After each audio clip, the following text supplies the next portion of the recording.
किताब मुकद्दस में से याकूब के आम खत के पहले बाब की तलावत। खुदा के और खुदावंद यीशु मसीह के बंदा याकूब की तरफ से उन 12 कबीलों को जो जा बजा रहते हैं सलाम पहुँचे।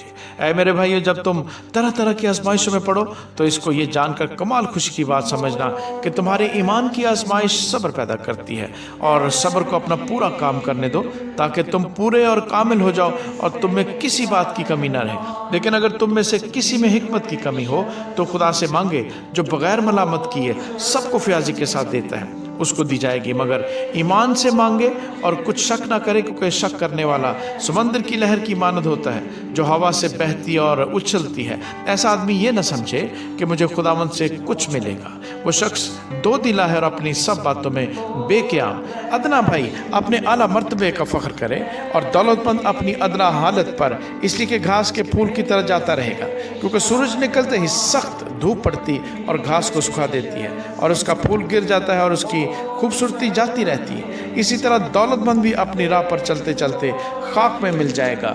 मुबारक वो शख्स है जो आजमाइश की बर्दाश्त करता है, क्योंकि जब मकबूल ठहरा तो जिंदगी का वो ताज हासिल करेगा जिसका खुदावंद ने अपने मोहब्बत करने वालों से वादा किया है। जब कोई आजमाया जाए तो ये ना कहे कि मेरी आजमाइश खुदा की तरफ से होती है, क्योंकि ना तो खुदा बदी से आजमाया जा सकता है और ना वो किसी को आजमाता है। हाँ, हर शख्स अपनी ही ख्वाहिशों में खिंचकर और फंस कर आजमाया जाता है। फिर ख्वाहिश हमला होकर गुनाह को जनती है और गुनाह जब बढ़ चुका तो मौत पैदा करती है। ऐ मेरे प्यारे भाइयों, फरेब ना खाना। हर अच्छी बख्शिश और हर कामिल इनाम ऊपर से है और नूरों के बाप की तरफ से मिलता है, जिसमें ना कोई तब्दीली हो सकती है और ना गर्दिश के सबब से उस पर साया पड़ता है। उसने अपनी मर्जी से हमें कलाम हक के वसीले से पैदा किया ताकि उसकी मखलूकात में से हम एक तरह के पहले फल हों। ऐ मेरे प्यारे भाइयों, ये बात तुम जानते हो, बस हर आदमी सुनने में तेज और बोलने में धीरा और कहर में धीमा हो, क्योंकि इंसान का कहर खुदा की रास्तबाजी का काम नहीं करता।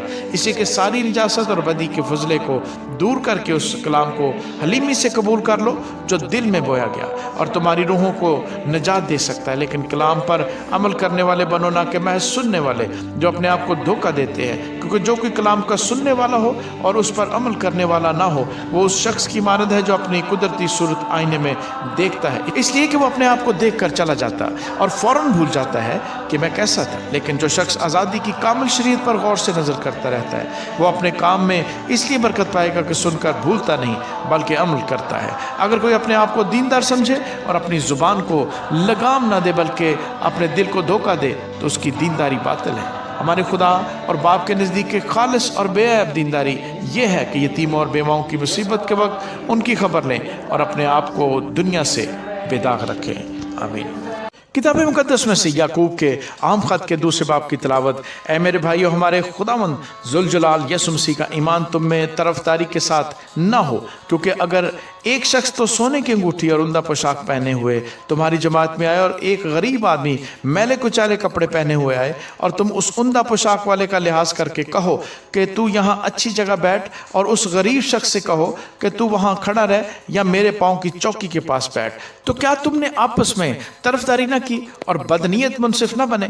ऐ मेरे प्यारे भाइयों सुनो, क्या खुदा ने इस जहान के गरीबों को ईमान में दौलतमंद और उस बादशाही के वारिस होने के लिए बरगजीदा नहीं किया जिसका उसने अपने मोहब्बत करने वालों से वादा किया है? लेकिन तुमने गरीब आदमी की बेइज्जती की। क्या दौलतमंद तुम पर जुल्म नहीं करते और वही तुम्हें अदालतों में घसीट कर नहीं ले जाते? क्या वो उस बुजुर्ग नाम पर कुफर नहीं बकते जिससे तुम नामजद हो? तो भी अगर तुम इस नविश्ते के मुताबिक कि अपने पड़ोसी से अपनी मानद मोहब्बत रख उस बादशाही शरीयत को पूरा करते हो तो अच्छा करते हो, लेकिन अगर तुम तरफदारी करते हो तो गुनाह करते हो और शरीयत तुमको कसूरवार ठहराती है, क्योंकि जिसने सारी शरीयत पर अमल किया और एक ही बात में खता की वो सब बातों में कसूरवार ठहरा। इसलिए कि जिसने ये फरमाया कि जना ना कर उसी ने ये भी फरमाया कि खून ना कर। बस अगर तूने जना तो न किया मगर खून किया तो भी तू शरीयत का अदूल करने वाला ठहरा। तुम उन लोगों की तरह कलाम भी करो और काम भी करो जिनका आज़ादी की शरीयत के मुआफिक इंसाफ होगा, क्योंकि जिसने रहम नहीं किया उसका इंसाफ बगैर रहम के होगा। रहम इंसाफ पर गालिब आता है। ऐ मेरे भाई, अगर कोई कहे कि मैं ईमानदार हूँ मगर अमल न करता हो तो क्या फ़ायदा? क्या ऐसा ईमान उसे निजात दे सकता है? अगर कोई भाई या बहन नंगी हो और उनको रोज़ाना रोटी की कमी हो और तुम में से कोई उनसे कहे कि सलामती के साथ जाओ, गर्म और सेर रहो, मगर जो चीज़ें तन के लिए दरकार हैं वो उन्हें न दे तो क्या फ़ायदा? اسی طرح ایمان بھی اگر اس کے ساتھ عمل نہ ہو تو اپنی ذات سے مردہ ہے، بلکہ کوئی کہہ سکتا ہے کہ تو ایماندار ہے اور میں عمل کرنے والا ہوں۔ تو اپنا ایمان بغیر عمل کے تو مجھے دکھا اور میں اپنا ایمان عمل سے تجھے دکھاؤں گا۔ تو اس بات پر ایمان رکھتا ہے کہ خدا ایک ہی ہے۔ خیر اچھا کرتا ہے، شیاطین بھی ایمان رکھتے اور تھرتھراتے ہیں۔ مگر اے نکمے آدمی، کیا تو یہ بھی نہیں جانتا کہ ایمان بغیر عمل کے بیکار ہے؟ جب ہمارے باپ ابراہیم نے اپنے بیٹے اسحاق کو قربان کیا تو کیا وہ عمل سے راست باز نہ ٹھہرا؟ پس تو نے دیکھ لیا کہ ایمان نے اس کے عمل کے ساتھ مل کر اثر کیا اور عمل سے ایمان کامل ہوا، اور یہ نوشتہ پورا ہوا کہ ابراہیم خدا پر ایمان لایا اور یہ اس کے لیے راست بازی گنا گیا اور وہ خدا کا دوست کہلایا۔ پس تم نے دیکھ لیا کہ انسان صرف ایمان ہی سے نہیں بلکہ عمل سے راست باز ٹھہرتا ہے۔ اسی طرح راہب فاحشہ بھی، جب اس نے قاصدوں کو اپنے گھر میں اتارا اور دوسری راہ سے رخصت کیا تو کیا عمل سے راست باز نہ ٹھہری؟ غرض جیسے بدن بغیر روح کے مردہ ہے، ویسے ہی ایمان بھی بغیر عمل کے مردہ ہے۔ آمین۔ کتاب مقدس میں سے یعقوب کے عام خط کے 30 باب کی تلاوت۔ اے میرے بھائیو، تم میں سے بہت سے استاد نہ بنے، کیونکہ جانتے ہو کہ ہم جو استاد ہیں زیادہ سزا پائیں گے، اس لیے کہ ہم سب کے سب اکثر خطا کرتے ہیں۔ کامل شخص وہ ہے جو باتوں میں خطا نہ کرے، وہ سارے بدن کو بھی قابو میں رکھ سکتا ہے۔ جب ہم اپنے قابو میں کرنے کے لیے گھوڑوں کے منہ میں لگام دے دیتے ہیں تو ان کے سارے بدن کو بھی گھما سکتے ہیں۔ دیکھو، جہاز بھی اگرچہ بڑے بڑے ہوتے ہیں اور تیز ہواؤں سے چلائے جاتے ہیں تو بھی ایک نہایت چھوٹی سی پتوار کے ذریعے سے مانجھی کی مرضی کے موافق گھمائے جاتے ہیں۔ اسی طرح زبان بھی ایک چھوٹا سا عضو ہے اور بڑی شیخی مارتی ہے۔ دیکھو، تھوڑی سی آگ سے کتنے بڑے جنگل میں آگ لگ جاتی ہے۔ زبان بھی ایک آگ ہے۔ زبان ہمارے اعضاء میں شرارت کا ایک عالم ہے اور سارے جسم کو داغ لگاتی ہے اور دائرہ دنیا کو آگ لگا دیتی ہے اور جہنم کی آگ سے جلتی رہتی ہے، کیونکہ ہر قسم کے چوپائے اور پرندے اور کیڑے مکوڑے اور دریائی جانور تو انسان کے قابو میں آ سکتے ہیں اور آئے بھی ہیں، مگر زبان کو کوئی آدمی قابو میں نہیں کر سکتا۔ وہ ایک بلا ہے جو کبھی رکتی ہی نہیں، زہر قاتل سے بھری ہوئی۔ اسی سے ہم خداوند اور باپ کی حمد کرتے ہیں اور اسی سے آدمیوں کو جو خدا کی صورت پر پیدا ہوئے ہیں بد دعا دیتے ہیں۔ ایک ہی منہ سے مبارکباد اور بد دعا نکلتی ہے۔ اے میرے بھائیو، ایسا نہ ہونا چاہیے۔ کیا چشمے کے ایک ہی منہ سے میٹھا اور کھاری پانی نکلتا ہے؟ اے میرے بھائیو، کیا انجیر کے درخت میں زیتون اور انگور میں انجیر پیدا ہو سکتے ہیں؟ اسی طرح کھاری چشمے سے میٹھا پانی نہیں نکل سکتا۔ تم میں دانا اور فہیم کون ہے؟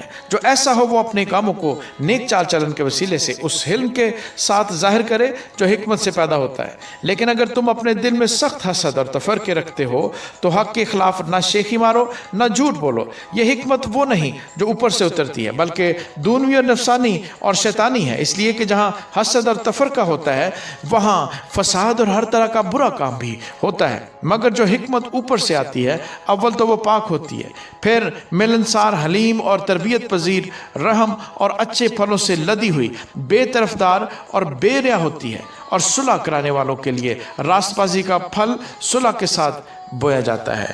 آمین۔ کتاب مقدس میں سے یعقوب کے عام خط کے 4 باب کی تلاوت۔ تم میں لڑائیاں اور جھگڑے کہاں سے آ گئے؟ کیا ان خواہشوں سے نہیں جو تمہارے اعضاء میں فساد کراتی ہیں؟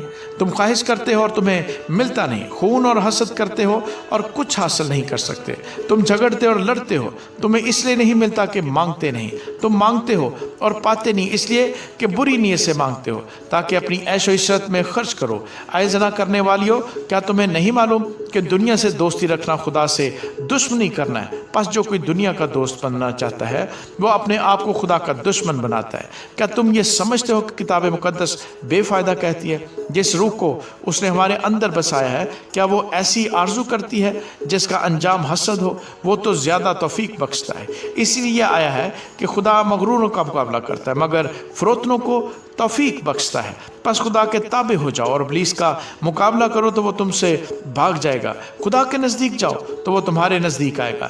اے گنہگارو، اپنے ہاتھوں کو صاف کرو، اور اے دو دلو، اپنے دلوں کو پاک کرو۔ افسوس اور ماتم کرو اور رو، تمہاری ہنسی ماتم سے بدل جائے اور تمہاری خوشی اداسی سے۔ خداوند کے سامنے فروتنی کرو، وہ تمہیں سر بلند کرے گا۔ اے بھائیو، ایک دوسرے کی بدگوئی نہ کرے۔ جو اپنے بھائی کی بدگوئی کرتا ہے یا بھائی پر الزام لگاتا ہے وہ شریعت کی بدگوئی کرتا ہے اور شریعت پر الزام لگاتا ہے۔ اور اگر تو شریعت پر الزام لگاتا ہے تو شریعت پر عمل کرنے والا نہیں بلکہ اس پر حاکم ٹھہرا۔ شریعت کا دینے والا اور حاکم تو ایک ہی ہے جو بچانے اور ہلاک کرنے پر قادر ہے۔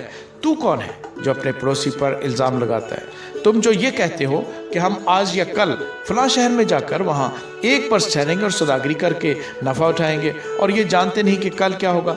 ज़रा सुनो तो, तुम्हारी ज़िंदगी चीज़ ही क्या है? बुखारात का सा हाल है, अभी नजर आए अभी गायब हो गए। यूँ कहने की जगह तुम्हें यह कहना चाहिए कि अगर खुदावंद चाहे तो हम जिंदा भी रहेंगे और ये या वो काम भी करेंगे, मगर अब तुम अपनी शेखी पर फख्र करते हो। ऐसा सब फख्र बुरा है। बस जो कोई भलाई करना चाहता है और नहीं करता, उसके लिए गुनाह है। आमीन। किताब मुकद्दस में से याकूब के आम खत के 5वें बाब की तलावत।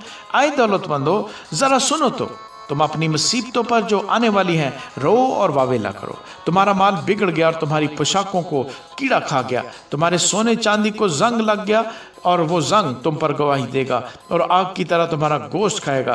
तुमने आखिर ज़माने में खजाना जमा किया है। देखो, जिन मजदूरों ने तुम्हारे खेत काटे, उनकी वो मजदूरी जो तुमने दगा करके रख छोड़ी चलाती है, और फसल काटने वालों की फरियाद रब्बुल फाज के कानों तक पहुंच गई है। तुमने ज़मीन पर ऐशो इशरत की और मज़े उड़ाए। तुमने अपने दिलों को ज़िबा के दिन मोटा ताज़ा किया। तुमने रास्तबाज शख्स को कसूरवार ठहराया और कत्ल किया।